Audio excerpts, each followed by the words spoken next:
Bonjour à vous tous. Le 20 et 21 janvier 2024.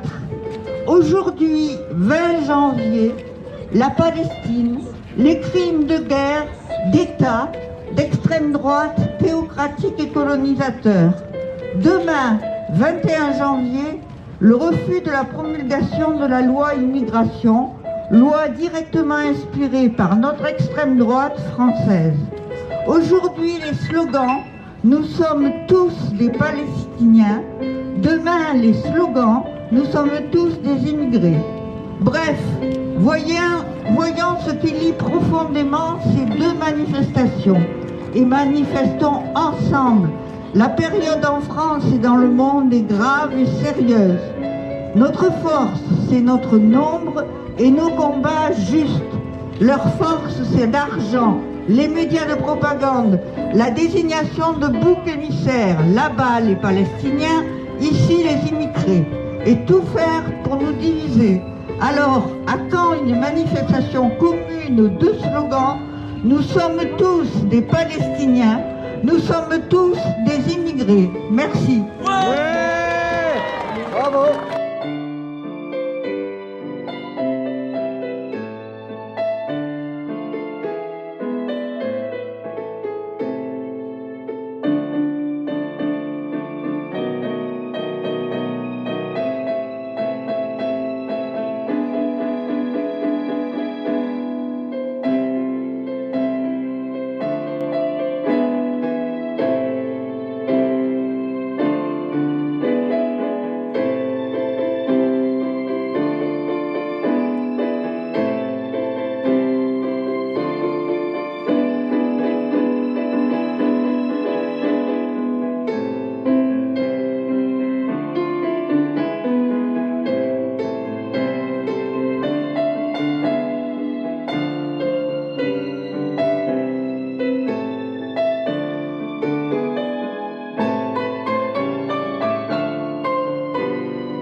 Elle a une certaine popularité, la ministre de la Culture. Ça, on peut pas le nier. C'est possible, mais là, je réponds sur ce que nous, enfin notre ressenti à nous. Pour nous, elle est particulièrement impopulaire et même particulièrement discréditée et à l'image d'un gouvernement, quoi. Enfin, où il y a que des nuls, quoi, des nuls, même des voyous, des tricheurs, des mises en examen. Enfin voilà. Donc en fait, on a un gouvernement. Mise en examen, ça veut pas dire voyou quand même. Ouais, mais bon, c'est sûr. Mais quand même, il y en a quelques-uns qui sont relaxés, qui pourraient ne pas l'être. Enfin voilà. Bon, après c'est des histoires de justice et tout ça. Mais non, mais c'est un gouvernement. Pour nous, c'est un gouvernement, un gouvernement de guerre contre la population, contre les plus précaires, contre les plus modestes. C'est un gouvernement de riches avec une arrogance terrible. La conférence de Macron, elle illustre parfaitement ça. Mais tous, ils sont comme ça, complètement déconnectés. Des fois, on a l'impression, on se demande même, est-ce qu'ils provoquent, est-ce qu'ils se foutent de notre gueule, est-ce qu'il y a un déni de réalité, est-ce qu'ils savent pas ce qui se passe. Donc voilà. Donc on a un gouvernement à l'image un peu de la situation actuelle où on a une société en crise avec de plus en plus de pauvreté, de précarité, et de notre côté des riches qui s'enrichissent sans honte, sans scrupules. Et on a ce gouvernement-là qui est du côté logiquement des riches puisqu'il est plutôt constitué de gens riches. Et nous, on est là à regarder ce spectacle et à se demander comment on se défend, comment on riposte. Et c'est là où il y a une sorte de guerre sociale, de guerre de classe. Et nous, le problème qu'on a, c'est comment on se défend par rapport à ces gens-là. Et Dati, c'est un des éléments de ces gens qui sont pour nous des adversaires politiques de fond, quoi. Vous avez dit des gens relaxés qui pourraient ne pas l'être. Ça veut dire quoi? Ça veut dire que quand la justice relaxe des ministres, elle a tort? Et que quand elle relaxe vos militants, elle a raison? Il y a une justice à... Ça veut pas complètement dire ça, mais ça veut dire qu'on pense un peu à ça, effectivement. C'est que là, on voit une justice qui est quand même beaucoup plus sévère à l'égard des militants, à l'image des camarades de Sainte-Soline, 9 militants qui sont condamnés à des amendes assez fortes, et à côté de ça, des Dussopt qui sont relaxés. C'est vrai que des fois, on y pense, on peut se tromper, on peut mal penser, mais on se dit que la justice, elle est véritablement de classe. C'est-à-dire qu'elle préserve les plus tricheurs et ceux qui sont du camp des privilégiés, et puis elle a tendance à taper très fort sur les gens qui contestent le système. Et donc oui, mais c'est pas une nouveauté, c'est pas une surprise. Même vous devez à un moment donné penser qu'effectivement il n'y a pas un traitement très égalitaire dans tout ça. Mais voilà, donc on est aussi dans une... Ne me mettez pas là-dedans. On est de toute façon dans une société qui est profondément inégalitaire, une société où il y a un camp qui domine et un camp qui est dominé. Et la justice, comme la police, comme l'ensemble de l'appareil d'État, ce sont des outils qui sont au service de cette classe qui domine et qui tient à dominer de plus en plus, qui tient à écraser les autres de plus en plus. Et à travers des éléments de justice, oui, effectivement, on a des éléments de cette guerre de classe. Alors, on va aborder le chapitre Gaza, 101 jours ou 102 jours après le 7 octobre. Maintenant que les choses sont documentées et sues, est-ce que vous qualifiez l'attaque du Hamas d'acte terroriste ?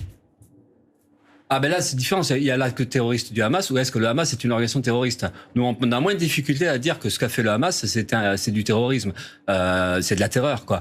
Mais maintenant nous depuis le début on se situe parce que là vous revenez là-dessus alors qu'aujourd'hui le terrorisme c'est l'État d'Israël qui l'exerce. Important, c'est la non mais est-ce que pour vous l'État d'Israël est un État terroriste? D'abord c'est pas moi qui réponds aux questions, on y reviendra, mais l'attaque aussi. Mais on va discuter. Parce que vous dites que l'attaque du Hamas le 7 octobre est une attaque terroriste. Ben après c'est difficile. Moi je pense que oui, on peut le dire comme ça parce que de toute façon il y a un massacre de jeunes ou de moins jeunes et que ça on ne le partage pas. En tout cas des civils victimes innocentes on le partage pas. Mais maintenant à l'époque, je recontextualise pour les téléspectateurs. À l'époque le NPA avait dit soutien aux Palestiniens et aux moyens de lutte qu'ils ont choisis après le 7 octobre. Vous avez changé de position là-dessus? Non pas du tout. On redit ça. Donc je comprends pas. Vous soutenez les moyens de lutte choisis. Le problème c'est que vous ne voulez pas comprendre parce que le tweet on l'a expliqué, réexpliqué. On a écrit des tonnes et des tonnes. Ça n'a jamais été repris dans les médias, évidemment, parce que ce qu'on écrit, mais c'est qu'en fait, on a sorti un tweet au moment où on savait pas encore ce qui s'était réellement passé. C'est pour ça que j'ai dit maintenant c'est documenté. Ouais, c'est documenté, mais ce qui est documenté aussi, c'est la saloperie d'État d'Israël qui bombarde et qui massacre un peuple. Et c'est étonnant de commencer la discussion par ça, alors qu'aujourd'hui on a une réalité, 25 000 morts, des enfants, des jeunes, et on voit bien qu'il y a un État terroriste, un État raciste, un État d'apartheid. D'ailleurs, on le voit. L'Afrique du Sud, oui, on peut dire ces mots-là. Après, c'est toujours compliqué d'utiliser tel ou tel mot parce qu'on voit que ça rentre dans des catégories judiciaires ou dans des catégories politiques précises. Mais oui, on peut dire on est face à un génocide avec un déplacement de population. Je crois que c'est 85% de la population qui est déplacée. Donc, mais on est dans le cadre et l'attaque du Hamas, elle était dans ce cadre-là aussi, dans le cadre d'une guerre coloniale qui dure depuis 75 ans. Et le problème, et c'est là où nous on défend la résistance, on défend la résistance palestinienne. La guerre, c'est massacrer des civils, violer des femmes? La guerre, c'est Israël qui l'amène depuis 75 ans, qui exploite, qui opprime, qui colonise un peuple. Ça, c'est le point de départ de la situation. Là-dedans, il y a une résistance palestinienne. Il y a eu l'intifada 1, l'intifada 2, il y a eu des guerres et tout ça. Et là, on se retrouvait dans une situation où la résistance palestinienne, elle a quasiment plus aucune issue. Okay. Et ce qui s'est passé, c'est le Hamas qui a pensé secouer un peu tout ça et il a fait cette action-là. Nous, ce qu'on partage pas, c'est de s'en prendre à des civils. Maintenant, nous, ce qu'on partage par contre, et on comprend tout à fait, c'est que dans le cadre d'une guerre coloniale, dans le cadre où un peuple se bat pour son émancipation et pour son droit et pour sa liberté, dans ce cadre-là, nous, on soutient complètement le camp palestinien et on comprend bien qu'il y a des gens qui sont aujourd'hui pour la lutte armée parce qu'il y a que ça aujourd'hui pour se défendre. D'accord, mais vous avez infléchi votre position. Vous disiez quels que soient les moyens, et aujourd'hui vous dites, comme beaucoup de gens, non, pas quels que soient les moyens. Le massacre de civils n'est pas un moyen légitime. Je vous ai bien compris. Oui, mais on n'avait pas dit quels que soient les moyens. Ah si, j'ai relu. Non, on avait dit je l'ai lu. La forme qui voilà, mais encore une fois, pour nous, la résistance palestinienne, c'était, c'était les soutien aux Palestiniens et aux moyens de lutte qu'ils ont choisis. Vous aviez dit. Donc là, vous soutenez les Palestiniens, mais pas forcément tous les moyens de lutte du Hamas. Ça paraît logique, et je crois que la plupart des gens le pensent quand même. C'est que on peut pas justifier aujourd'hui le massacre de civils ou la tuerie de civils. Mais ça va mieux en le disant. Ça va mieux en le disant. Mais bon, on l'a dit de suite. Là, c'est marrant que 4 mois après, il faille le redire encore une fois. Mais par contre, vous voyez, on passe du temps sur ça et on passe pas du temps sur la saloperie d'État d'Israël qui est en train de bombarder, de massacrer, et la responsabilité des pays impérialistes ou des pays comme la France qui, par leur soutien conditionnel, deviennent complices de ces massacres-là. Parce qu'aujourd'hui, si Israël se sent capable de faire tout ça, c'est parce qu'elle a été soutenue par les plus grandes puissances. Et aujourd'hui, ça bombarde. Et la difficulté qu'on a, c'est comment on s'en sort et comment le peuple palestinien ou en tout cas les Gazaouis, et y compris en Cisjordanie, parce que vous avez vu que l'armée israélienne et les colons vont tuer, assassiner des Palestiniens en Cisjordanie. Donc comment on se défend par rapport à ça? Et c'est vrai que c'est le problème d'une bataille, et on aimerait bien qu'il y ait une mobilisation énorme qui permette d'imposer un cessez-le-feu, d'arrêter les bombardements, et au moins ça, dans l'urgence, par rapport au drame humain, par rapport à ce qui se passe, il faut arriver à bousculer cette situation-là, et c'est ça qui est difficile à faire aujourd'hui, quoi. compris. Question précise. Vous parlez d'Israël comme d'un État colonial. Est-ce que selon vous, cet État a le droit d'exister ou est-ce que vous êtes pour la destruction ou la cessation d'activité de l'État d'Israël? Mais bien sûr, nous on pense même qu'il aurait fallu dès le départ, parce que c'est le 48 qui est le départ du problème en fait. 48 c'est un État binational 48 date de l'indépendance qui puisse inclure à la fois la population juive et la population arabe. Et malheureusement, ça s'est pas fait comme ça. Et on a le début d'une histoire qui est dramatique en fait. Donc oui, nous on défend l'idée d'un État binational. Et maintenant, donc vous n'êtes pas, comme l'ensemble de la communauté internationale, vous n'êtes pas pour une solution à 2 États. Mais après, le problème de la solution à 2 États, c'est qu'est-ce qui est crédible aujourd'hui? Est-ce qu'un État binational est crédible ou est-ce que c'est plus un État ou 2 États côte à côte? Nous, on pense qu'à minima, c'est 2 États côte à côte. On pense pas que ce soit la meilleure solution, mais après, le penser ou pas le penser, c'est secondaire. C'est qu'est-ce qui est possible aujourd'hui? En tout cas, le primordial, c'est l'émancipation du peuple palestinien, c'est sa liberté, c'est ses droits. Et donc oui, déjà, à minima, c'est un droit à l'autodétermination, c'est le droit d'avoir son propre État. Mais à maintenant, on sait très bien que son propre État, ça serait quelle relation avec l'État Israël? Bon, voilà. Mais l'idée la meilleure, ce serait finalement un État binational où les 2 communautés puissent vivre ensemble avec les mêmes droits. Mais ça, c'est une bagarre politique de fond. Et les drames aujourd'hui, peut-être montrent toute l'urgence qu'il y a d'imposer des solutions politiques et donc de sortir de la guerre et d'imposer à Netanyahou et son régime d'extrême droite d'arrêter ces saloperies-là. Allez, on change de sujet. Les européennes, Philippe Poutou, approche. Question simple. Souhaitez-vous faire des listes communes avec la France insoumise? Est-ce que vous vous êtes vu? Est-ce que vous vous êtes parlé? Oui, alors nous on souhaite, on a proposé, on a fait 2 courriers, on s'est vu en décembre, je crois, avec les camarades de la FI, enfin les chefs du côté du Parlement. Il y avait qui? Et Emmanuel Bompard, Jean-Luc Mélenchon. Non, pas Mélenchon, non. Bon, ils sont pas obligés de dire tous les noms, mais c'est pas un secret non plus, mais c'est vraiment secondaire. Mais en tout cas, il y a eu une rencontre et là on en attend une deuxième. On a réécrit un courrier en expliquant ce qu'on pense en fait, c'est la possibilité de construire une liste de gauche radicale. Et ce serait important aujourd'hui, à la fois sur les questions de politique interne, sur la question de l'Europe, puisque ce sont les européennes, c'est de voir comment la gauche, elle peut se positionner et faire écho à toute la colère qu'on a contre le gouvernement, à toutes les aspirations internationalistes, solidaires des peuples, la liberté de circulation, et puis la lutte contre l'Union européenne. Et contre l'abrogation des traités. Enfin, on pense qu'il peut y avoir une liste de gauche radicale et qui s'appuie sur la colère, sur la révolte, sur les mobilisations sociales. Et voilà. Donc, et ils en pensent quoi, et LFI, ils sont d'accord? Ils sont d'accord, oui. En tout cas, ce qu'on constate, c'est qu'il y a une petite différence entre la tête de la FI et les bases militantes. C'est plus facile de discuter avec des bases militantes qu'on côtoie dans les manifestations et qu'on va côtoyer d'ailleurs la manifestation contre la loi Darmanin ce dimanche 21. Donc là, on discute spontanément et puis on se dit, oui, ensemble. Et vous avez envie d'être député européen? Non, moi non, mais c'est pas personnel là, c'est toute l'importance qu'il y a à notre avis que cette élection-là puisse permettre à ce que une gauche radicale se reconstruise. Parce que je finis sur une idée, c'est qu'en fait on est pour l'unité à gauche, mais l'unité à gauche avec qui? C'est quoi la gauche? Et on a bien vu à travers la NUP que dans la gauche, en fait il y a peut-être 2 gauches, une gauche plutôt libérale, PS et les écolos, et puis une gauche qui est plus radicale. Et nous on pense que c'est très important de construire une unité du côté de la gauche radicale. Autre sujet d'actualité, on en parlait dans le journal, 3 ans de prison. Avec sursis requis contre le policier qui a porté le coup de matraque à Théo dans ce procès qu'on suit depuis 10 jours. Le verdict est attendu demain. Votre réaction à ce réquisitoire? Là, je suis incapable de vous dire si c'est bien, je ne sais pas comment la défense, comment les avocats et puis comment Théo et les entourages de Théo vont réagir à cette annonce-là. Mais nous, on est pour une condamnation, évidemment. Et l'affaire Théo, c'est une illustration des violences policières, c'est une illustration de l'évolution de la société aussi, parce qu'on parle de violence policière, c'est une violence répressive, c'est une violence quelque part raciste aussi. Et puis ça fait écho avec l'évolution de la société, l'influence de l'extrême droite. On est dans tout ça, les idées réactionnaires. Donc oui, une condamnation c'est important, mais c'est comme le procès du policier qui avait agressé Geneviève Leguet. Vous savez, c'était la semaine dernière à Lyon, qui était l'occasion d'ailleurs pour les milieux militants de discuter un peu de toutes ces affaires de violence policière. Et c'est important que nous on puisse avoir les moyens de réagir. Et donc les condamnations, ça peut redonner le moral, mais ça paraît très logique pour essayer de calmer un peu cette répression qui frappe méchamment à la fois les militants et les quartiers populaires. Merci beaucoup, Philippe Poutou. Merci d'avoir été l'invité du 19-20 de France Info.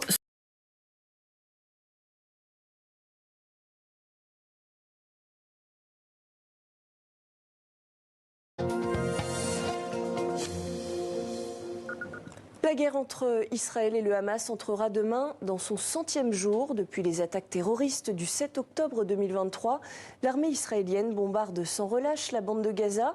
Les civils sont en première ligne et les victimes se comptent par dizaines de milliers. Et le sort des otages israéliens capturés par le Hamas reste très incertain.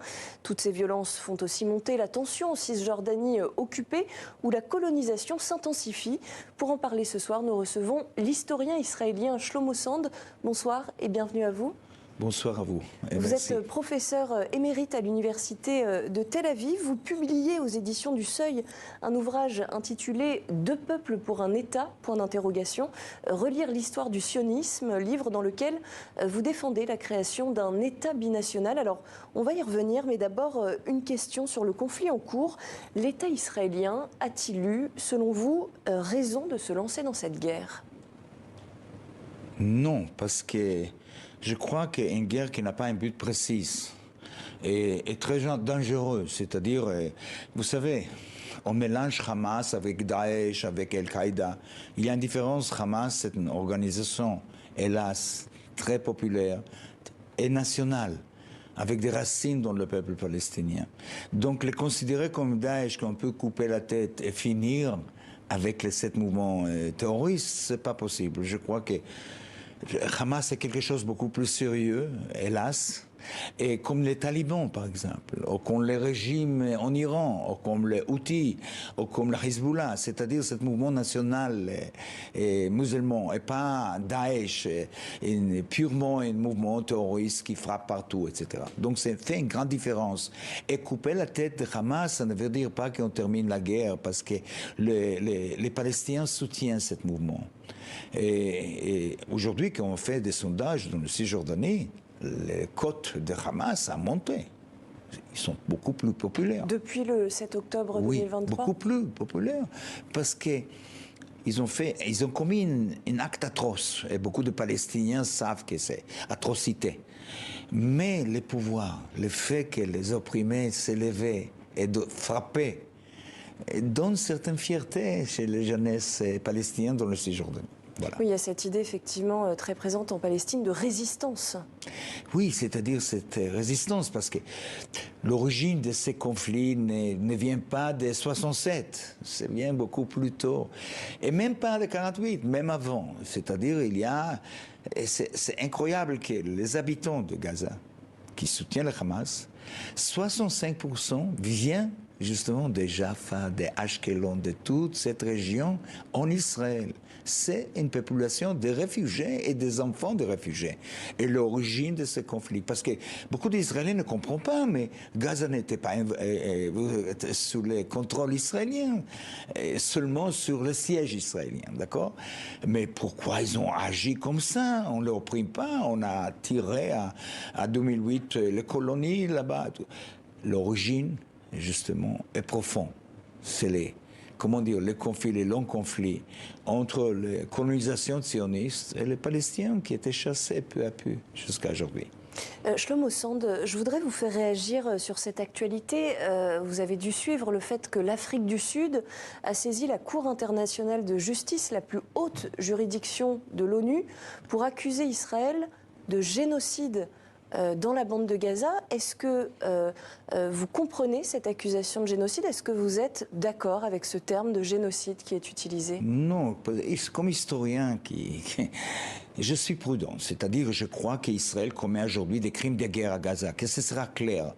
Et chaque spectateur qui nous regarde doit sortir et dire cessez le feu immédiat. Parce qu'il y a des gens innocents, civils, qui sont morts. Mais entre ça, le terme génocide, j'hésite beaucoup. Les génocides sont rares dans l'histoire. Il y a les génocides nazis contre les juifs et les tziganes. Il y a les génocides turcs contre les arméniens. Et il y a les génocides terribles contre les Tutsis. Au Rwanda en 1984. Difficile de définir l'action criminelle d'Israël à Gaza comme génocide. Il n'y a pas un but de liquider les peuples palestiniens. Et, beaucoup des Israéliens veulent se débarrasser. Mais entre ça et dire, mais ça peut devenir demain, tout est tellement tendu Et la guerre n'a pas vraiment un but, c'est-à-dire c'est une guerre de revanche. Pas une guerre qui a un but politique, c'est dangereux. Mais pour le moment, j'hésite avec ces termes. Il ne faut pas trop jeter des termes aussi. J'accepte le terme crime de guerre. Crime de guerre. Le Hamas a fait un crime. Israël fait un crime de guerre. Mais c'est suffisant, il ne faut pas exagérer. Shlomo Sand, parallèlement à cette guerre dans la bande de Gaza, la tension monte également en Cisjordanie occupée. On assiste à une intensification de la colonisation. Dernier exemple en date, c'était hier. L'armée israélienne dit avoir tué 3 assaillants contre la colonie juive d'Adora, une vingtaine de kilomètres d'Hébron. Quels facteurs ont permis et permettent encore à Israël de poursuivre sa colonisation ? C'est ancré dans toute la justification de notre existence au Proche-Orient. Vous savez, comme petite élève à l'école, j'ai appris, après la Bible, que la terre nous appartient. Et ce n'est pas Tel Aviv, ce n'est pas les villes des côtes, c'est plutôt Hebron, Jéricho, etc., etc. C'était ancré dans l'éducation, si vous voulez, israélienne, en profondeur. Donc, ce n'est pas étonnant qu'à 67, il y a tellement de gens qui ont pensé « Ah, on a libéré notre terre ». Maintenant, il y a aujourd'hui 850 000 d'Israéliens qui habitent derrière les choses qu'on appelle la ligne verte. 850 000. C'est beaucoup. Et il y a 6 ministres israéliens qui habitent dans le territoire occupé. Et il y a aussi le chef d'état-major, Herzl. Il est aussi dans une colonie. Donc la situation, la logique du sionisme était conquérir la terre des ancêtres, soi-disant des ancêtres. Et voilà, c'est une suite qui est une des origines de ce conflit. Qui a une origine, et vous dites quelque chose d'intéressant dans votre livre. Vous dites, je vous cite, « En Europe, le poids de la culpabilité liée au souvenir de la Shoah a le plus souvent désarmé toute attitude critique ». Ça veut dire que vous faites un lien entre la culpabilité occidentale liée à la Shoah et le silence peut-être des Occidentaux sur ce processus de colonisation qui se poursuit ? Oui, je n'ai pas changé mon avis de la temps que j'ai écrit ce livre. Je crois, oui, que l'Europe, la France, sont en indulgence envers Israël. C'est pas possible comme ça. Et surtout en sachant qu'Israël reçoit des armes des États-Unis, de la France, etc. Maintenant, la guerre aujourd'hui à Gaza est surtout contre des civils. Même si ce n'est pas un génocide, c'est une guerre contre les civils. Il y a des famines, il y a des soifs, il y a les maladies. Jusqu'à quand? Donc, Israël dit jusqu'à qu'on va éliminer tout le Hamas. Mais pour le moment, le Hamas résiste, hélas, et c'est la population qui subit toutes les choses tragiques. Donc, je dis, c'est la culpabilité, entre autres. Oui, parce qu'en fin de compte, qu'est-ce que c'est l'histoire là-bas? C'est des réfugiés qui s'étaient vomis de l'Europe, qui ont tombé sur les Arabes en Palestine, et nous avons vomi des autres réfugiés vers Gaza, vers Cisjordanie, etc. Alors justement, quand on lit votre livre, ça nous donne un peu d'espoir. On comprend que vous dites, finalement, une paix durable est possible à condition qu'on envisage la création d'un État binational où pourraient cohabiter les citoyens israéliens et palestiniens avec une égalité de droits. À quoi il pourrait ressembler très concrètement cet État binational? Comment est-ce qu'il pourrait prendre forme? À la Suisse, à la Belgique, au Canada, en Angleterre, Écosse. Pour ne pas rigoler, pour le moment c'est tragique, c'est impossible. D'ailleurs, je ne suis pas très optimiste dans le livre. Et notamment depuis ces attaques du 7 octobre 2023 et la guerre qui s'en est suivie, c'est vrai que la cohabitation aujourd'hui semble compliquée. Il y a quand même, il va falloir du temps pour penser les plaies des deux côtés. Oui. Dans mon livre, je dis qu'avant qu'on arrive peut-être à cette utopie d'existence commune, on va passer à des catastrophes. C'est-à-dire, le livre n'est pas très optimiste. Il dit, mais je ne sais pas quelle catastrophe, je n'ai pas envisagé le 7 octobre. Et je ne suis pas sûr que c'est la dernière catastrophe entre les deux peuples. Mais je dis qu'on n'a pas un choix. C'est-à-dire, Israël ne peut pas exister en Proche-Orient sans les Palestiniens. Mais alors pourquoi est-ce que vous privilégiez la piste d'un État binational alors que d'autres disent qu'il faudrait 2 États puisqu'il y a 2 peuples? L'autre, c'est Biden et Macron. D'autres analystes, entre autres. Non, pas le gouvernement israélien et moins ou moins des Palestiniens.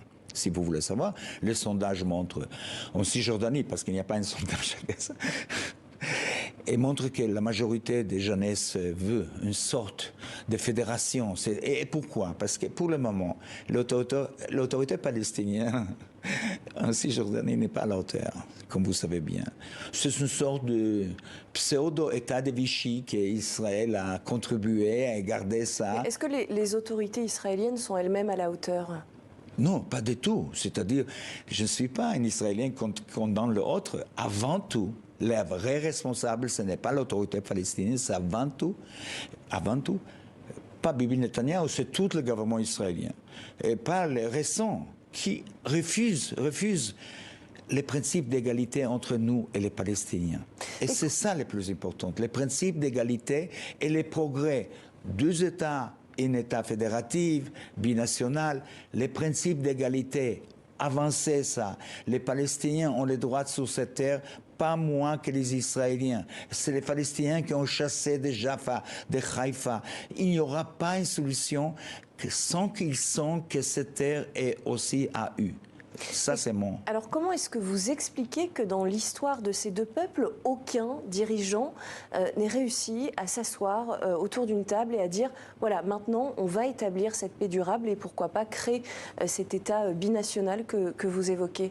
Qu'est-ce qui a péché? Qu'est-ce qui fait que les dirigeants des 2 peuples n'ont pas réussi à mettre en place cette paix durable? Je ne veux pas ouvrir un grand discours sur les caractéristiques des hommes politiques, surtout en temps de crise. Mon livre montre que même que les politiciens sionistes, dès la fin du 19e siècle, ont joué avec l'idée de binationalité.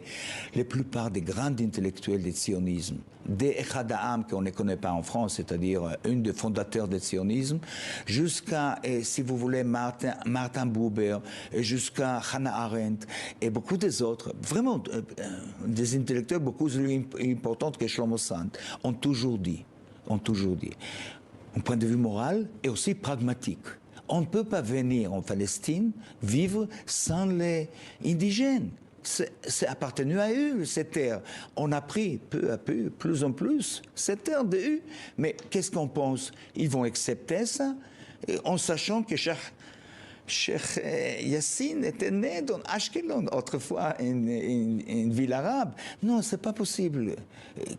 On est tellement aveugle sur le destin. Mais je montre qu'on n'était pas toujours aveugle. Que les grands intellectuels ont dit, vous savez, Hannah Arendt a dit en 1948, un État juif exclusif sera une source de guerre permanente. Chaque 10 ans, vous aurez une guerre. Alors vous le dites, vous citez effectivement tous ces intellectuels du courant peut-être plus pacifiste sioniste. Vous, dans votre propre parcours personnel, comment est-ce que vous avez commencé à devenir un militant anticolonialiste? Est-ce que c'est en lisant ces intellectuels ou ce sont des événements, des rencontres personnelles qui ont accompagné ce processus de pensée? Pas en lisant les grands intellectuels, parce que j'étais modeste, vraiment pas intellectuel, pas historien, etc. C'est la guerre. Je reviens de la guerre de 67. J'étais à Jérusalem, un combattant. J'étais déçu, j'ai eu peur de mourir. Et peu à peu, j'ai devenu plus en plus critique. Et j'ai réclamé, pendant 55 ans, 2 États. J'ai réclamé tout le temps, j'ai manifesté, j'ai crié, j'ai écrit plein d'articles. J'étais pour 2 États. Comment je suis devenu? Parce que je suis venu d'une guerre que j'ai failli mourir. Et après, aussi le contact. J'ai raconté Mahmoud Darwish, les poètes palestiniens, et on a eu des rapports fantastiques.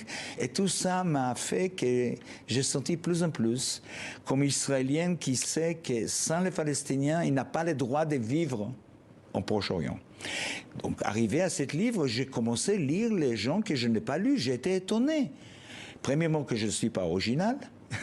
Et aussi qu'il y a tellement de gens, même sionistes convaincus, qui ont dit non, un État juif indépendant ne marche pas, même si l'Europe va le soutenir et continuer à soutenir avec leur mauvaise conscience, comme vous avez commencé à dire, non, ça ne va pas marcher. Et si on ne fait pas un changement, pour le moment, je ne suis pas très optimiste, ni pour 2 États, ni pour État fédératif.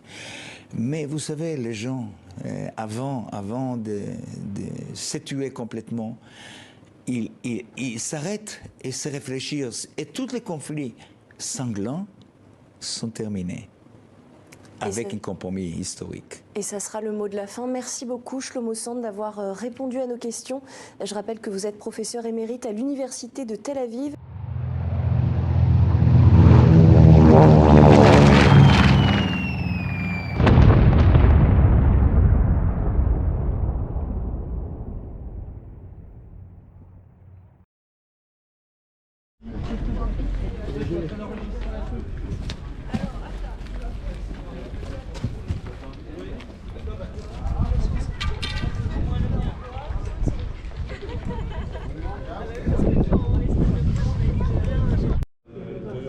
Du développement personnel. Les gens qui vendent des entrepreneurs, des formations à la cour, achètent des riches, etc., des formations à la cour, des Web3, des bitcoins, etc.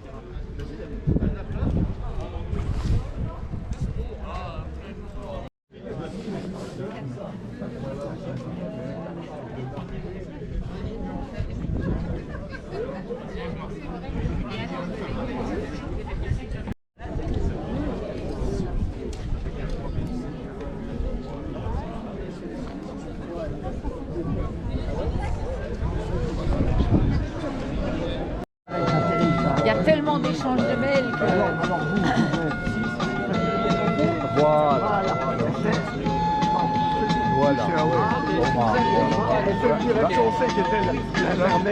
Voilà, c'est bon.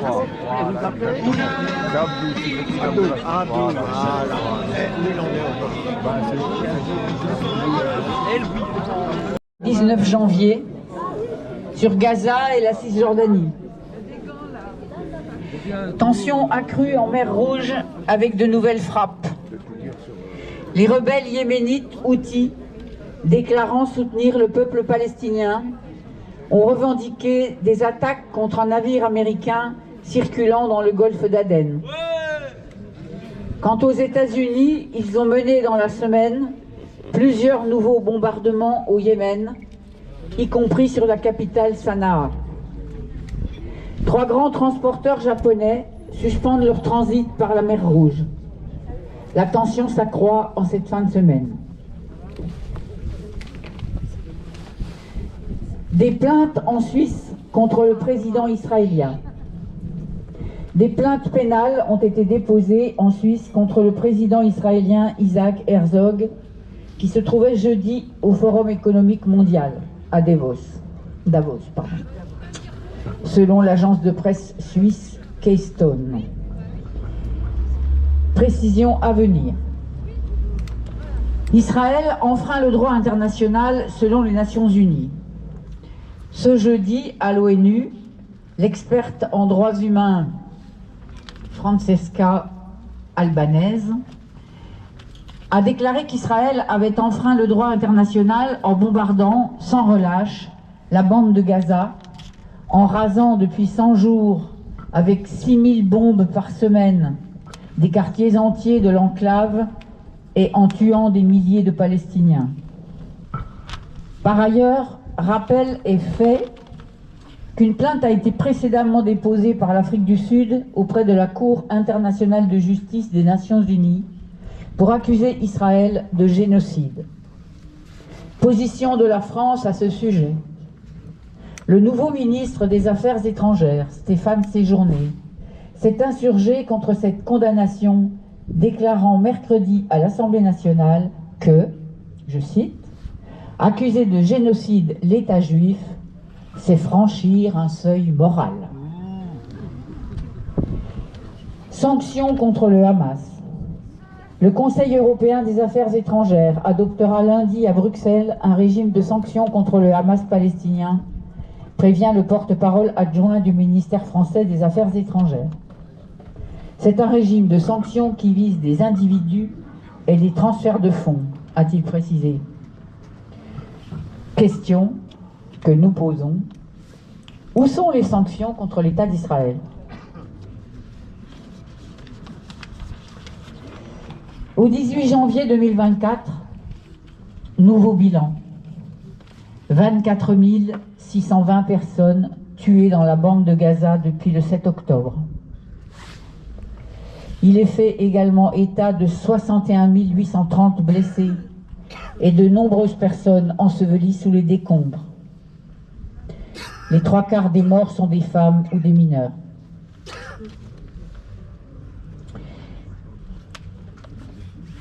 À Rafah, la population, ville du sud de la bande de Gaza, la population a presque quadruplé depuis le début du conflit, selon l'Agence des Nations Unies pour l'aide aux réfugiés palestiniens.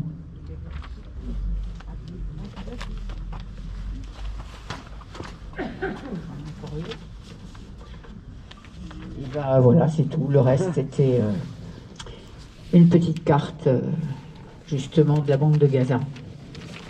Voilà, c'est une revue d'informations d'actualité qui a été faite par Gisèle de Palestine Amitié, qui ne peut pas être là cet après-midi et qui le regrette.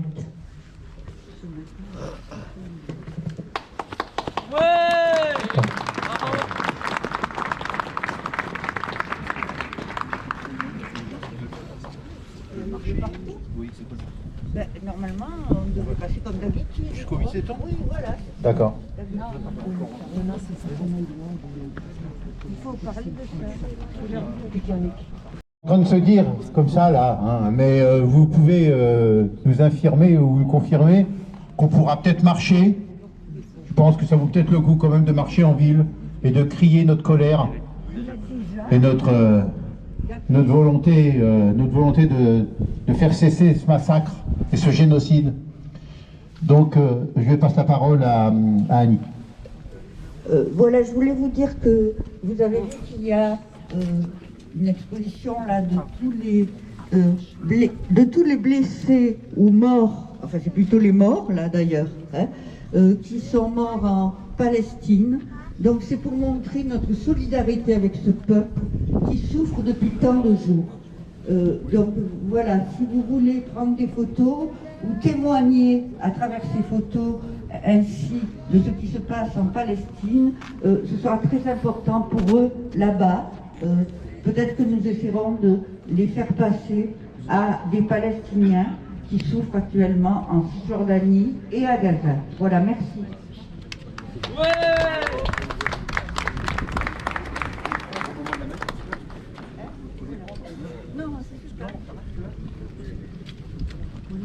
Donc on va partir.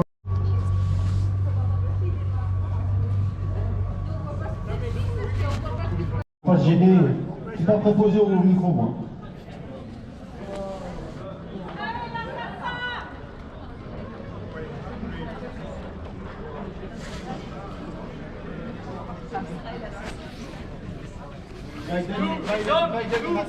Des Palestiniens, nous sommes tous des Palestiniens, nous sommes tous des Palestiniens, nous sommes tous des Palestiniens, nous sommes tous des Palestiniens, nous sommes tous des Palestiniens, nous sommes tous des Palestiniens.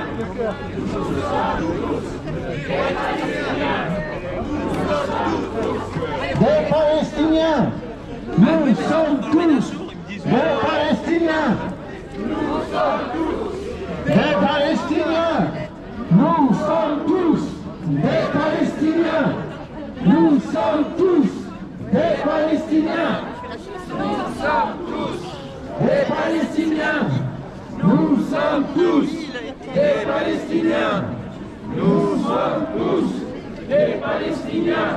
Nous sommes tous des Palestiniens. Nous sommes tous des Palestiniens. Nous sommes tous des Palestiniens. Pas énorme, mais quand même un petit peu.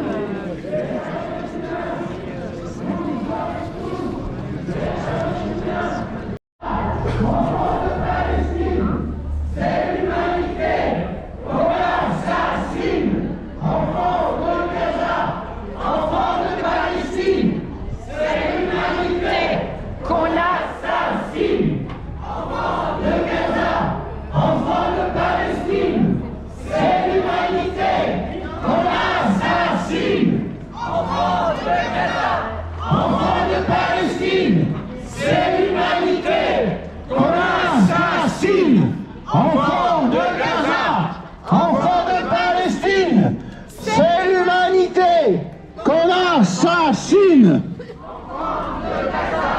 Enfants de Palestine, c'est l'humanité qu'on assassine. C'est une guerre, c'est un génocide. Ce n'est pas une guerre, c'est un génocide. Ce n'est pas une guerre, c'est un génocide. Ce n'est pas une guerre, c'est un génocide.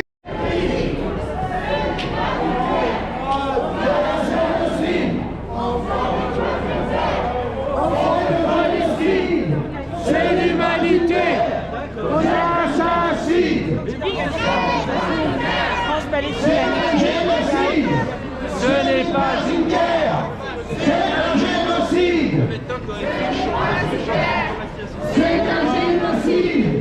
Ce n'est pas une guerre. C'est mieux. C'est un génocide. Ce n'est pas une guerre. C'est un génocide. Enfants de Gaza. À Gaza. Qui c'est qui? Donc je passe le micro à côté. Halte au massacre à Gaza et en Cisjordanie. C'est une guerre atroce et criminelle que l'État d'Israël mène depuis plus de 3 mois contre la population palestinienne de Gaza. Au 15 janvier, ce sont 24 000 morts qui ont été répertoriés, dont plus de 70% de femmes et d'enfants, 60 000 blessés, 8 000 disparus. Les mêmes proportions rapportées à la population française donneraient près d'1 million de morts et 2 millions de blessés. Des centaines de familles ont été anéanties, plus de 100 journalistes, plus de 300 médecins et travailleurs de la santé ont été tués. 85% de la population a été forcée de quitter son logement.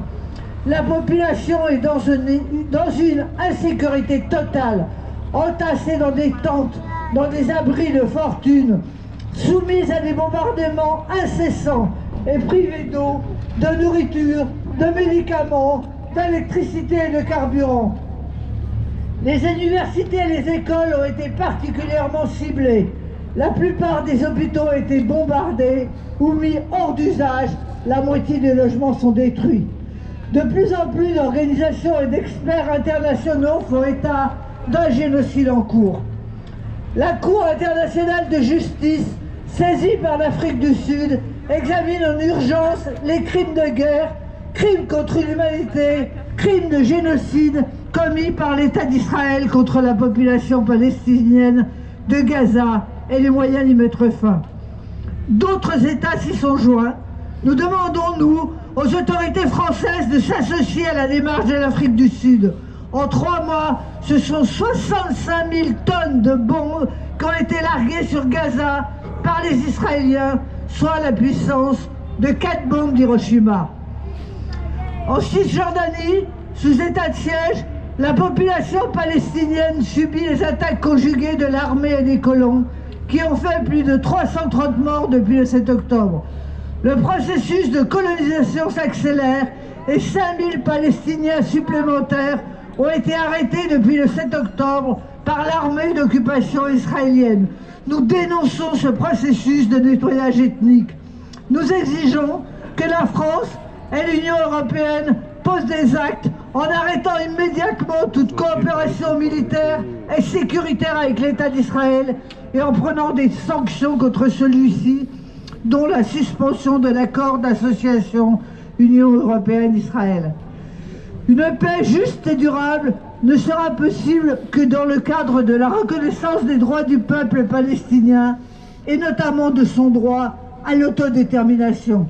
Elle implique le démantèlement des colonies et la fin de l'occupation israélienne, ainsi que le respect de l'ensemble des résolutions de l'ONU.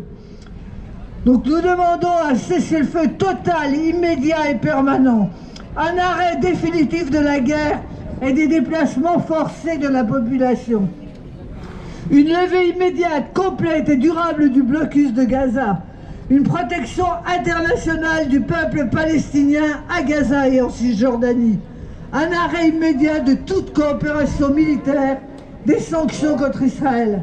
Et nous boycottons les produits israéliens.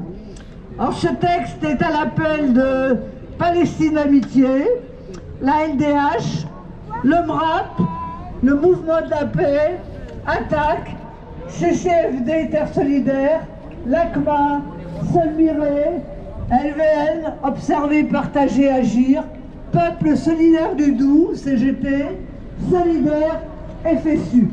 Parmi les partis politiques, à gauche citoyen, ELV les écologistes, Ensemble, Groupe éco-socialiste, éco-socialiste, Génération, la France Insoumise, le nouveau parti anticapitaliste, le parti de gauche et le Parti communiste français.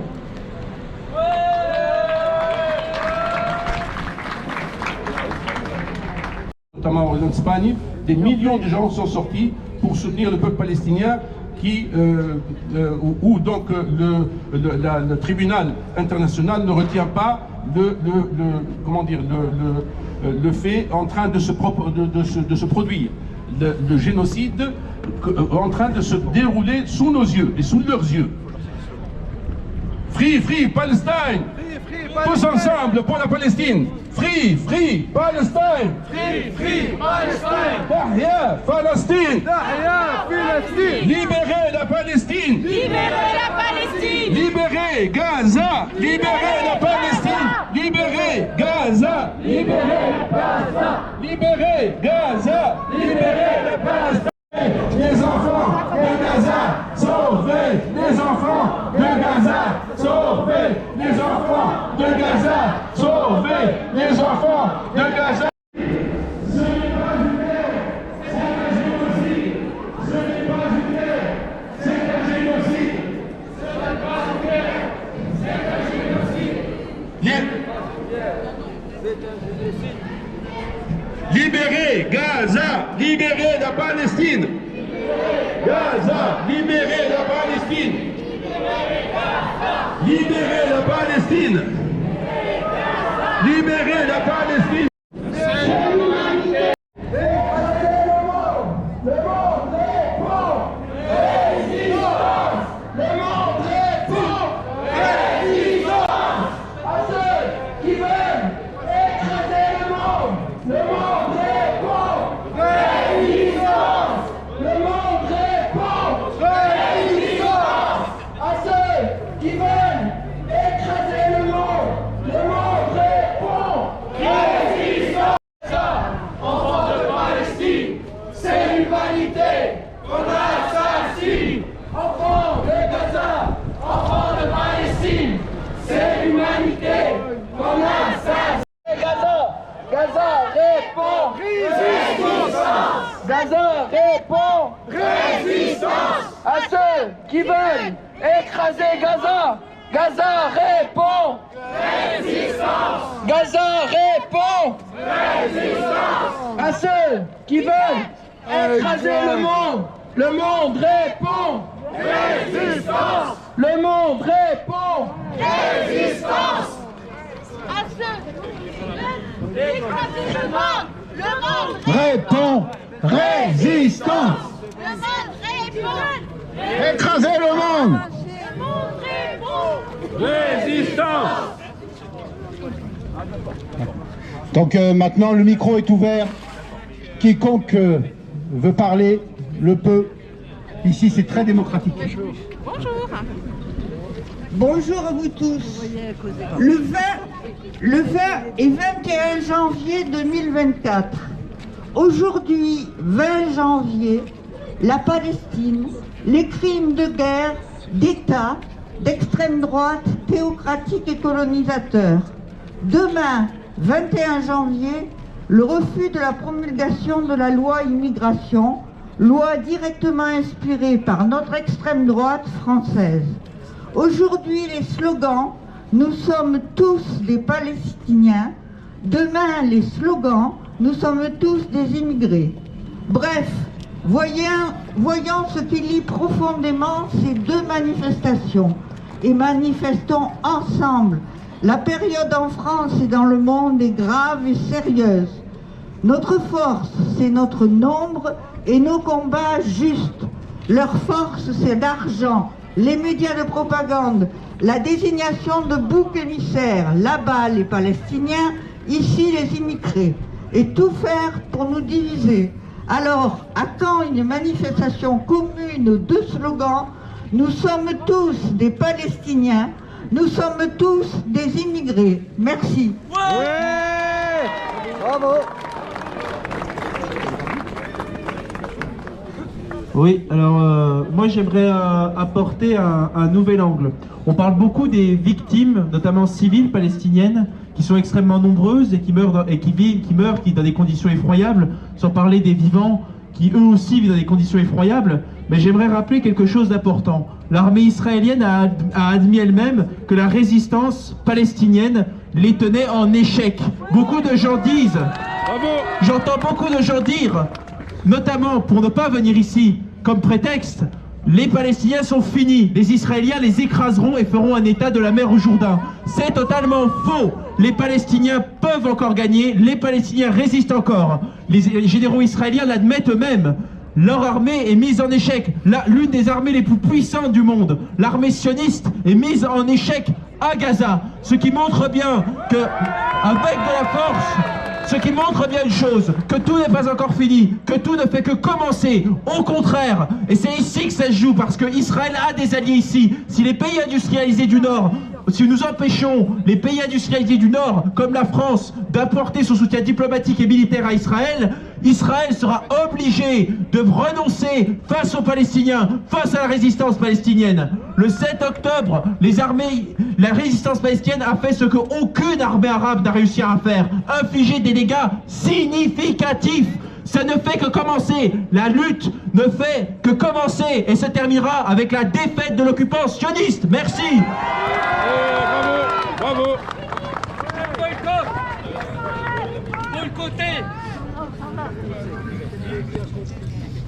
Ouais, bonjour. Moi, je suis un réalisateur, un écrivain, enfin, je suis un intermittent du spectacle. Et je suis beaucoup ce qui se passe dans l'actualité. Et je voulais parler juste de l'artiste Dieudonné. Et je trouve vraiment que c'est inacceptable ce qui se passe, de la façon dont il est traité. On ne fait pas l'apologie de Dieudonné ici. Non, non. Interdit. Vas-y, fini, on va te répondre, mais c'est un sujet polémique, là on est sur la Palestine. Bon, bah, merci beaucoup quand même. C'est un facho. Merci beaucoup quand même. Non, bon, on peut passer le micro, on peut même dire des choses avec lesquelles on n'est pas d'accord, mais il faut s'attendre à ce qu'on vous réponde, éventuellement. Hein, et en l'occurrence... génocide contre les Palestiniens. Oui, bien sûr, bien sûr. Moi, je voudrais parler de la responsabilité des médias. La censure massive que les médias exercent actuellement, où on ne sait rien de ce qui se passe et on ne va pas chercher sur les réseaux sociaux de manière précise. Je veux dire que l'Est républicain n'a pas fait beaucoup d'articles sur notre sortie les samedis. Hein, je ne me souviens pas d'avoir vu quoi que ce soit. Je voudrais dire aussi la responsabilité dont on ne parle pas, c'est celle des USA qui ont refusé l'arrêt des combats. Alors eux, ils sont dans la géopolitique, ils ont des gisements gaziers à exploiter pas très loin, et donc, leur attitude est cohérente par rapport à la géopolitique. Donc voilà.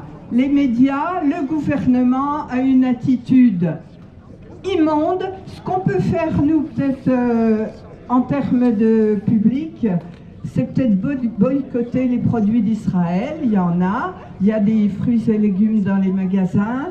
On sait que l'enseigne Carrefour est largement implantée en Israël. McDo aussi McDo, il faut négliger le McDo, vos enfants iront ailleurs.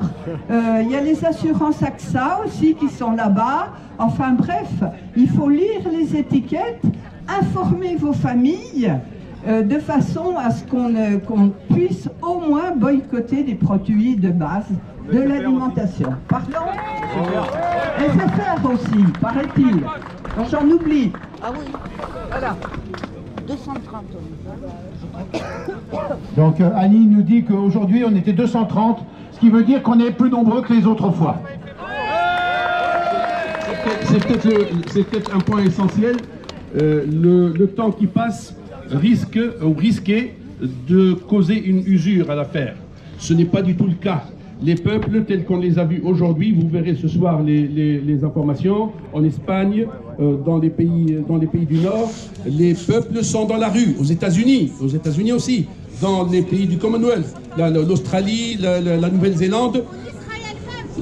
Maintenant, il y a une partie de l'opinion qui sort du rang à l'intérieur même de la société israélienne. C'est un phénomène effectivement assez nouveau, parce qu'avant, tout le monde disait qu'il fallait faire une seule tête derrière tout le monde, derrière Benjamin Netanyahou, pour réaliser la guerre, comment dire, la victoire et ramener les prisonniers qui sont à Gaza sans faire aucune concession.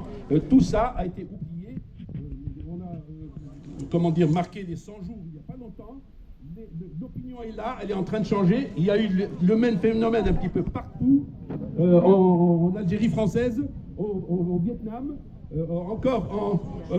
là, dernièrement, c'est un phénomène qui se répète. Les opinions sont assoupies lorsque le peuple résiste, et le peuple palestinien, Dieu sait s'il a payé le prix de la résistance. Maintenant, il a éveillé les consciences, et les consciences, quand elles s'éveillent, Biden et compagnie tremblent. Maintenant, une opinion américaine est en train de complètement se transformer. Même les élections prochaines ne sont plus aussi pesantes qu'elles étaient au début. Maintenant, Macron a revu sa copie et fait un petit peu profil bas. Le grand drame du peuple palestinien, c'est que les Occidentaux, les pays occidentaux disent à Israël que eux, pour la première fois dans l'histoire de l'humanité, ceux qui ne sont pas les belligérants disent non au cessez-le-feu, continuez à tirer, tuez encore davantage d'enfants. Tous les jours, là, c'est les Américains qui l'ont dit officiellement, il y a une moyenne de 150 personnes par 24 heures qui sont mortes, assassinées, le plus souvent écrasées sous les décombres. Au jour d'aujourd'hui, il y a des immeubles, des endroits qui n'ont jamais été déblayés. On trouve des ossements humains qui pourrissent, qui ont été mangés par des animaux domestiques qui ne trouvent pas à se nourrir, les chats et les chiens. On a vu tout ça. Donc, il est plus temps que jamais, aujourd'hui, que nous soyons là, que le temps nous amène à amener les autres, à réveiller encore les consciences, parce que le slogan on n'arrête pas la guerre, aux États-Unis, encore il a été rappelé aujourd'hui même, il n'y a pas d'arrêt de la guerre. On suit derrière un seul homme, un seul type, un type qui, le lendemain de la guerre, il est directement en prison. D'abord, des histoires pour des affaires de corruption personnelle qui le concernent, qui traînent depuis longtemps, pour lesquelles il avait essayé de renverser la Cour suprême d'Israël. Aujourd'hui, c'est le conflit et l'échec du 7 octobre pour lui. Il a fait se mettre sur le dos des autres. Le lendemain de l'arrêt des... Donc c'est lui qui cause le massacre palestinien, à lui tout seul, et entraîne avec lui toute l'opinion. Il faudra qu'on reste là pour faire échec aussi à ce plan. Merci à vous, merci d'être là. Samedi prochain, on se donne rendez-vous à 14h au même endroit, Esplanade des droits de l'homme, ou devant la mairie pour ceux qui ne connaissent pas, comme aujourd'hui. Ça c'est la première chose, donc faites circuler l'information, samedi prochain, 14h, Esplanade des droits de l'homme, pour protester contre le génocide en cours à Gaza et en Cisjordanie. Ça c'est la première chose. La deuxième chose, c'est que demain il y a une manifestation à 10h30, Esplanade des droits de l'homme, là aussi, pour demander l'abrogation de la loi abjecte Darmanin, immigration. Et les deux causes sont liées,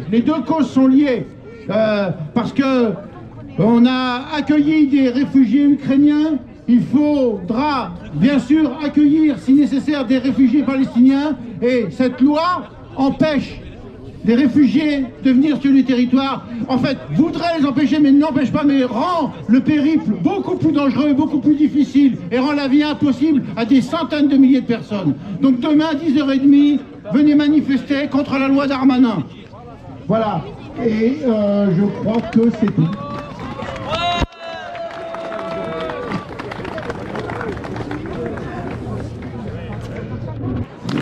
Ce qu'on veut, c'est ouvrir les frontières.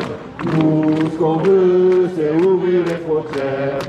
Nous, ce qu'on veut, c'est ouvrir les frontières. Nous, ce qu'on veut, c'est ouvrir les frontières. Nous, ce qu'on veut, c'est ouvrir les frontières. Nous, ce qu'on veut, c'est ouvrir les frontières. Nous, ce qu'on veut, c'est ouvrir les frontières. Nous, ce qu'on veut, c'est ouvrir les frontières. Nous, ce qu'on veut, c'est ouvrir les frontières. Nous, ce qu'on veut, c'est ouvrir les frontières. Nous, ce qu'on veut, c'est ouvrir les frontières. Nous, ce qu'on veut, c'est ouvrir les frontières. Nous, ce qu'on veut, c'est ouvrir les frontières. Nous, ce qu'on veut, c'est ouvrir les frontières. Nous, ce qu'on veut, c'est ouvrir les frontières. Nous, ce qu'on veut, c'est ouvrir les frontières. Nous, ce qu'on veut, c'est ouvrir les frontières. Nous, ce qu'on veut, c'est ouvrir les frontières. Nous, ce qu'on veut, c'est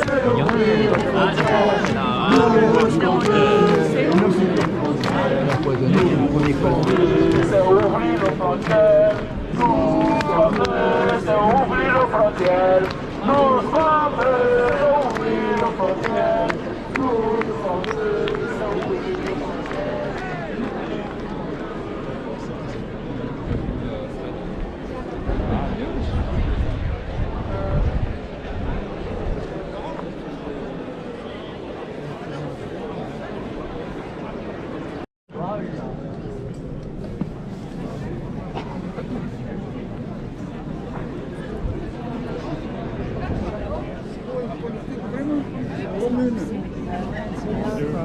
Quand bien même. Il y a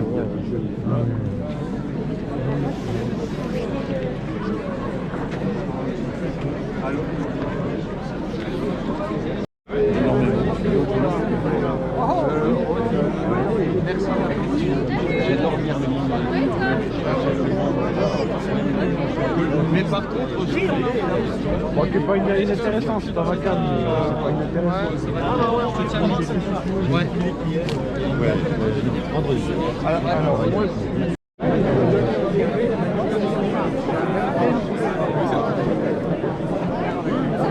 c'est vrai que c'est l'avantage que moi, je ne jamais tiré. Voilà, là c'est sûr.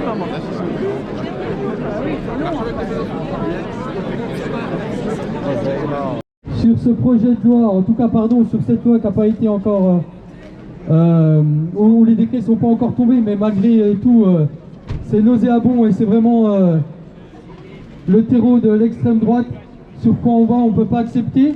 Et ensuite, il y aura une prise de parole de toutes les associations qui ont fait un texte en commun.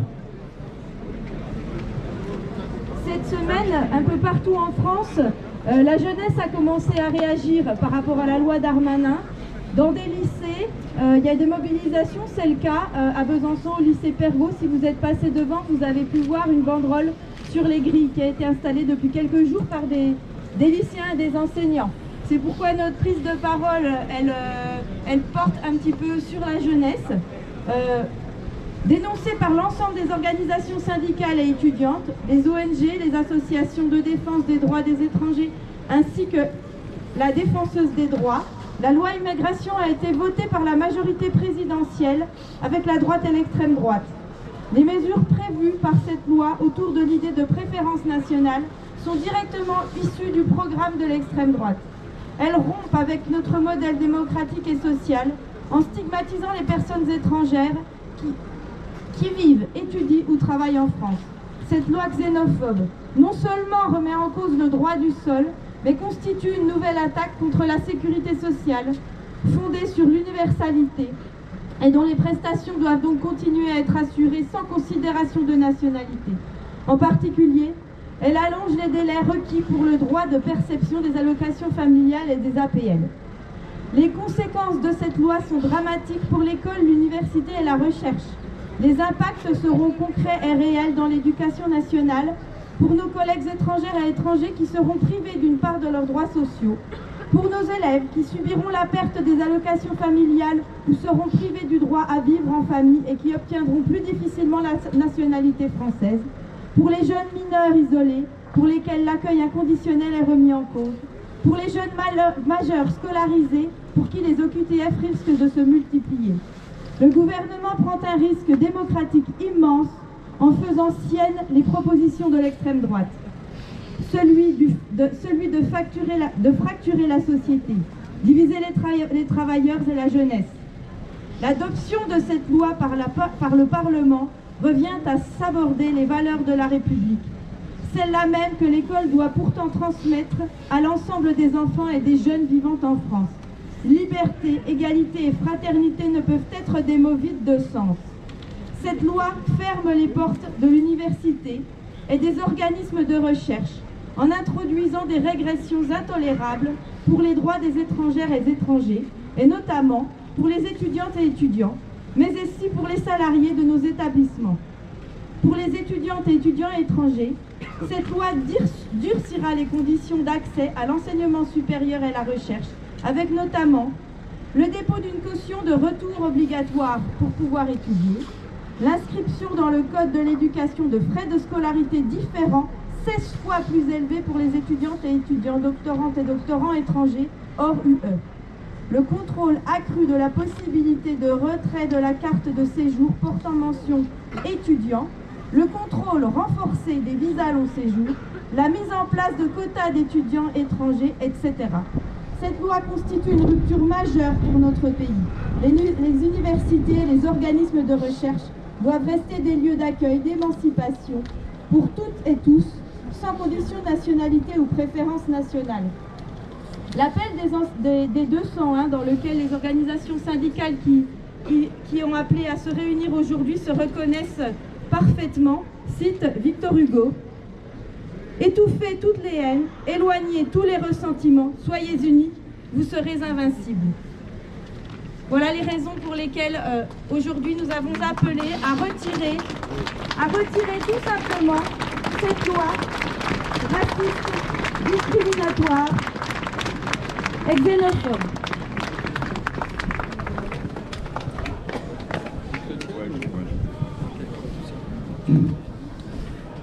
À Besançon et dans les environs, nous sommes une trentaine d'associations qui travaillons et militons pour améliorer le sort de plus en plus difficile des migrants ou étrangers avec ou sans papier.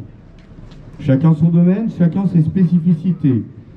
Et actuellement, malheureusement, les difficultés ne manquent pas. Vous connaissez probablement les rebondissements liés aux accueils des mineurs non accompagnés, qu'on appelle MNA, sur Besançon. Lorsqu'un MNA n'est pas reconnu mineur, et il suffit pour cela d'une toute petite incohérence ou ce qui est jugé comme tel dans son récit de vie, il se retrouve à la rue. Et c'est le début d'une longue recherche de solutions pour manger, des coins pour dormir, la gare, tentative au 115, des tentes. Je rappelle qu'on parle là de mineurs non accompagnés. Cet hiver, environ 60 mineurs étaient concernés. Ni la préfecture, ni le département, pourtant responsable de la jeunesse, n'ont bougé le petit doigt face à cette situation. Et, pour faire très bref, ce sont des municipalités, à Besançon et alentours, qui ont proposé des solutions d'urgence. Bien sûr, non pérennes et très précaires, puisque ce ne sont pas leurs prérogatives. Une situation absolument inadmissible face à des jeunes isolés, ballottés au gré des décisions souvent politiques liées à des enjeux de pouvoir locaux. Et dans ces circonstances, la seule constance que l'on peut assurer pour ces jeunes en grande souffrance, c'est leur précarité et l'incertitude insoutenable face à leur avenir. Car comme tous les exilés, ils craignent particulièrement la trop fameuse OQTF, obligation de quitter le territoire français. Dans tous les cas que nous connaissons, cette injonction à la reprise de l'exil pour les personnes concernées est totalement arbitraire, soudaine et inexpliquée, quand elle n'est pas illégale. Quelques exemples extrêmement récents et très rapides. Que dire d'une OQTF la veille d'un recours juridique auquel la plaignante avait droit? Ou alors une OQTF pour une étudiante à qui il manque quelques mois pour finir son cursus universitaire et professionnel. Ou alors une autre touchant une maman avec 3 enfants en France depuis 5 ans, fuyant la violence et la séquestration d'un mari qui a choisi la polygamie, mais qui veut la conserver sous la main pour pouvoir la violer à sa guise en programmant l'excision des 2 petites filles. Des exemples parmi malheureusement tant d'autres, qui d'ailleurs classent la France au premier rang européen pour le nombre d'OQTF prononcés. Vous voyez, avant la promulgation de cette loi inique et raciste, nous nous trouvons déjà face à une administration avec des personnes prêtes à faire du zèle. Que se passera-t-il si cette loi est promulguée? Si toute la haine est libérée et peut s'installer de manière décomplexée. Vendredi matin, 8h, le premier titre des infos de France Culture annonçait qu'un collectif d'économistes et de chercheurs... Pardon? Les mains gelées, c'est pas pratique? Donc ce collectif avait étudié les conséquences économiques et sociales auxquelles il fallait s'attendre après l'application de la préférence nationale, super, pour les prestations sociales. Ils annoncent le basculement de 100 000 personnes dans la très grande pauvreté, dont 30 000 enfants, soit une multiplication par 2 au minimum du nombre d'enfants en situation de très grande pauvreté en France. Alors, c'est une question de survie pour les migrants, c'est une question de justice minimale, c'est une question de respect des valeurs qui conditionnent notre humanité. La loi Darmanin ne doit pas être promulguée. Non à la loi Darmanin et à ses conséquences terribles et prévisibles.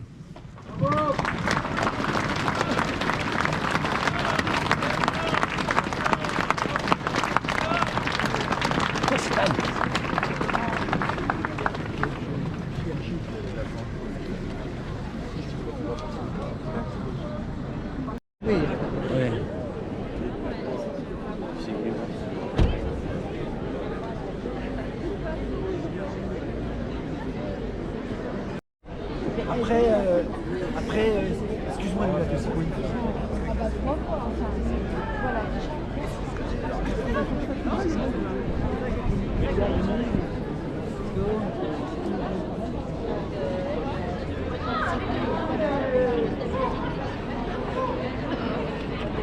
One, c'est Amandine Marquez. Me demande pas pourquoi on a fait ça. Bah ouais, parce que ça. Mais Amandine, Plus tendu de ce côté, merci bien. C'est pas énervé celle-ci. Hein. Elle a dit qu'elle avait déjà la force de gauche. Elle avait une bouche très musclée qui fait du bonheur. Ah, je suis avec non. Les camarades, là, on se met peut-être là. Ah, sa mère, j'ai froid la main, je vais le prendre. Allez, le tour. Celui-là. Ouais, on avance, c'est d'accord. Les jeunes, ils sont pas très rapides. C'est de la bonne sociale des beaux. Camarades, avance. Jeune, c'est déjà pas mal. Allez, les gars. Je déclare cette démonstration. C'est mini. Très bonne alliance.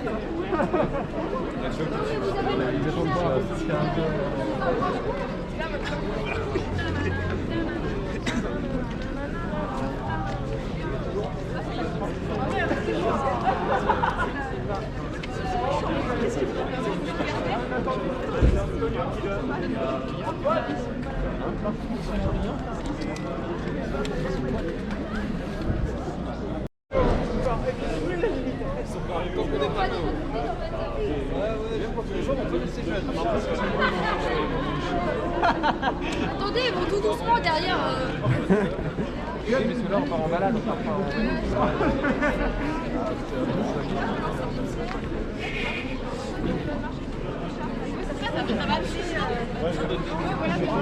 Il a un petit peu de Nous... C'est pas de l'eau.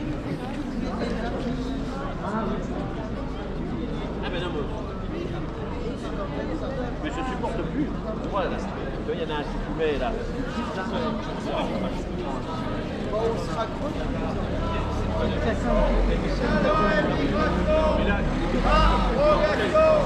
La loi immigration. Abrogation. La loi immigration. Et abrogation. Mais vraiment, ça m'a fait mal au cœur.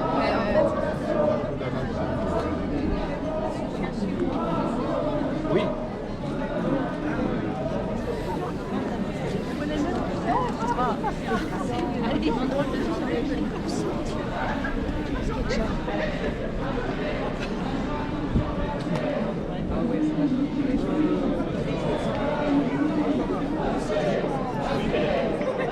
À la fin, je faisais des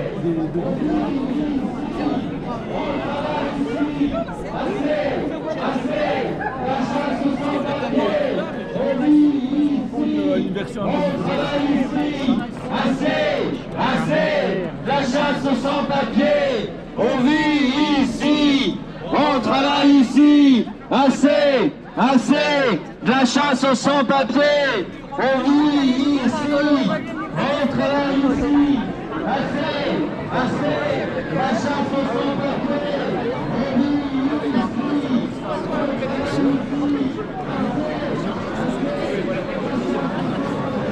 La droite, il y a tout bien.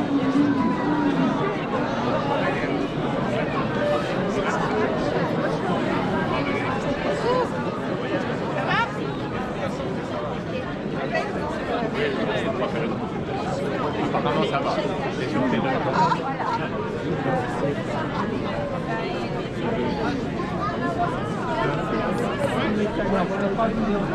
S'ils sont là,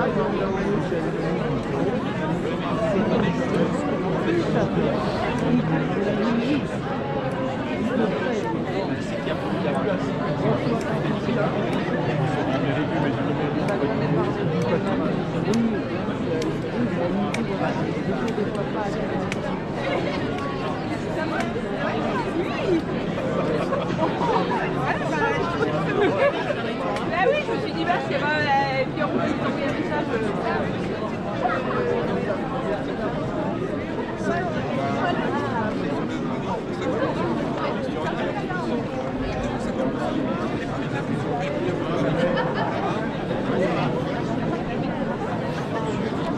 C'est ça.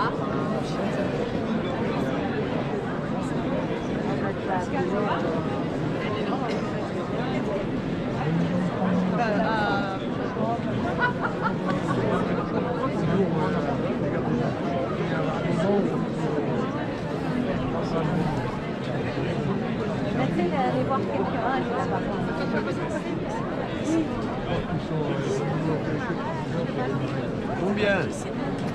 Combien? Gratuit. Non, mais combien? Ah, je sais pas encore. Il y a quelqu'un d'autre qui compte.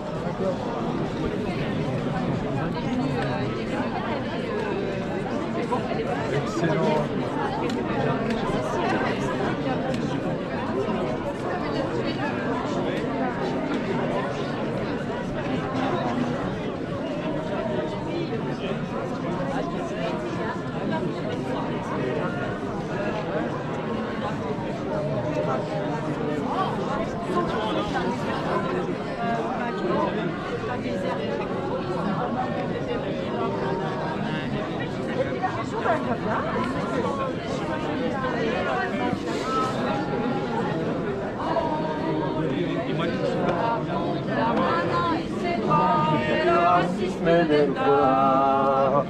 On luttera contre la et le racisme des droits.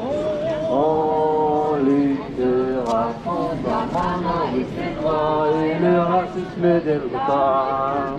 On luttera. De tous les sans-papiers, régularisation. De tous les sans-papiers, régularisation. De tous les sans-papiers, régularisation. De tous les sans-papiers, régularisation. De tous les sans-papiers, régularisation. De tous les sans-papiers, régularisation.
ciel, c'est dégueulasse.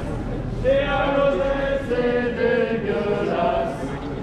Et la malade, c'est dégueulasse. Et la malade.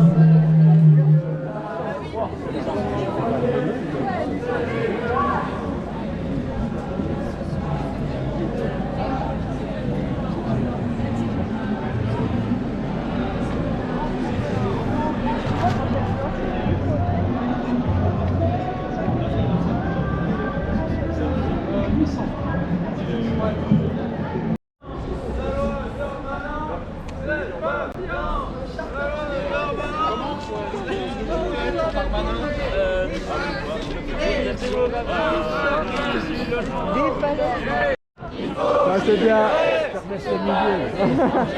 C'est pas les immigrés, c'est Darmanin qu'il faut virer. C'est pas les étrangers, c'est pas les immigrés. C'est Darmanin qu'il faut virer. C'est pas les étrangers, c'est pas les immigrés. C'est Darmanin qu'il faut virer. C'est pas les étrangers, c'est pas les immigrés. C'est Darmanin qu'il faut virer. C'est pas les étrangers, c'est pas les immigrés. C'est Darmanin qu'il faut virer.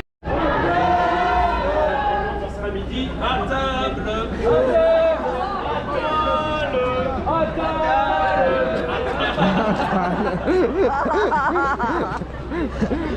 Il va être tout content. Attal.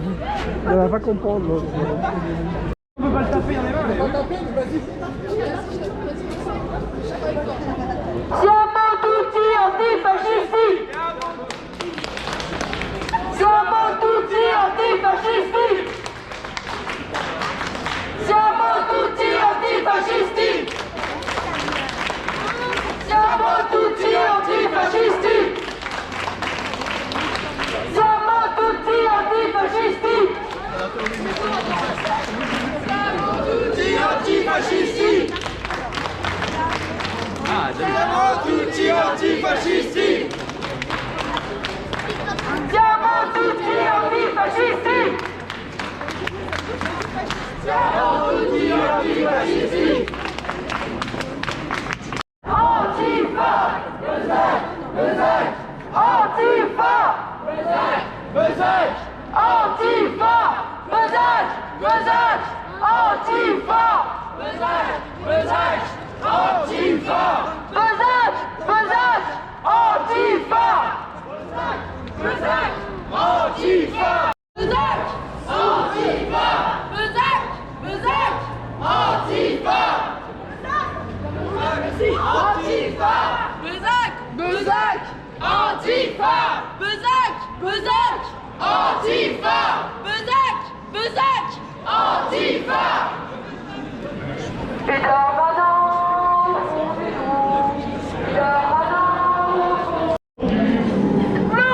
Et Darmanin au fond du doux.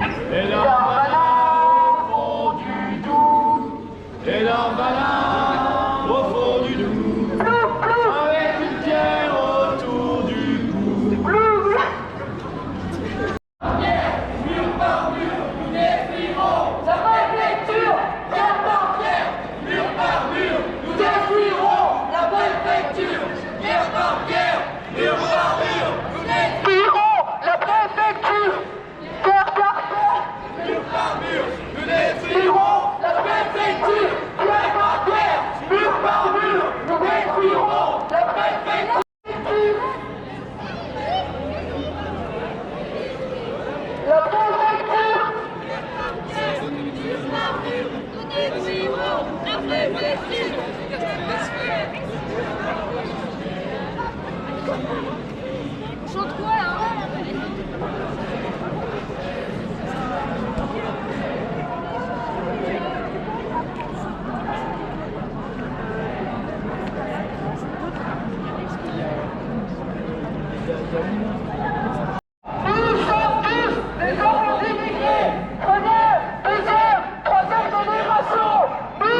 capitalisme qui ruine la société. C'est pas les immigrés, c'est pas les sans-papiers. C'est le capitalisme qui ruine la société.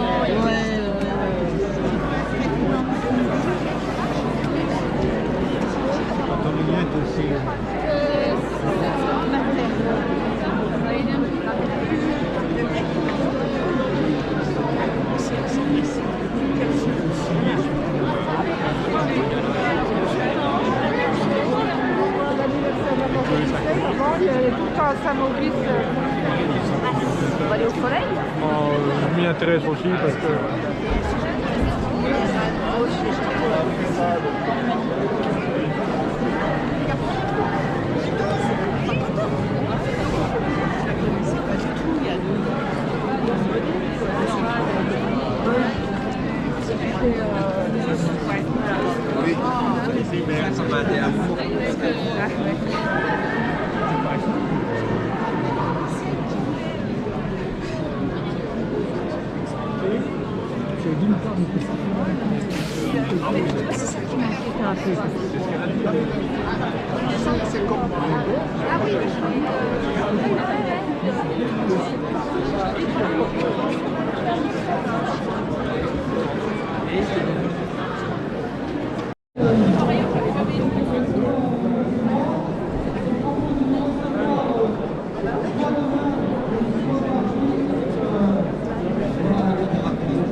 Il faut continuer pour faire parler autour de nous que cette loi c'est vraiment une loi très très injuste.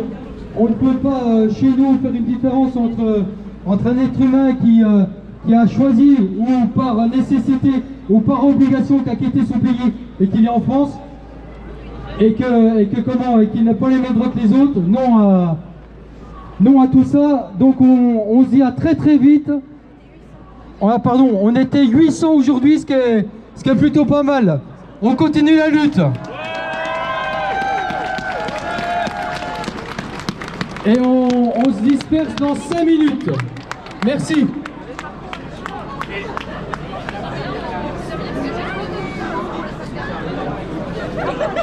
Alexis. La raison donne son cratère, c'est l'éruption de la fin du passé, faisons table rase, tous les esclaves debout, debout. Le monde va changer de base, nous ne sommes rien, soyons tout. C'est la lutte finale. Groupons-nous à la Palestine. Ouais, t'as raison. Le genre humain, c'est la lutte finale.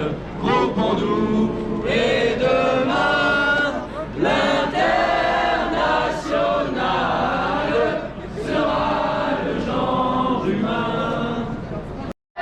Blocage, manif sauvage. Le gouvernement comprend qu'un seul langage. Grève, blocage, manif sauvage. C'est vache pour de vrai ou c'est juste comme ça pour faire genre?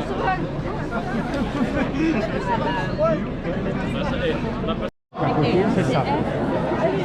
C'est bon pour la fin.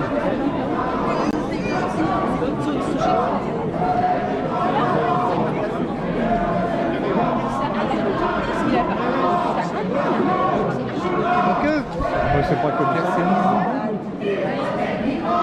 C'est pas qu'un jour par an, partout, tout le temps, faut les mettre en avant. Les droits des migrants, c'est pas qu'un jour par an, partout, tout le temps, faut les mettre en avant. Les droits des migrants, c'est pas qu'un jour par an, partout, tout le temps, faut les mettre en avant.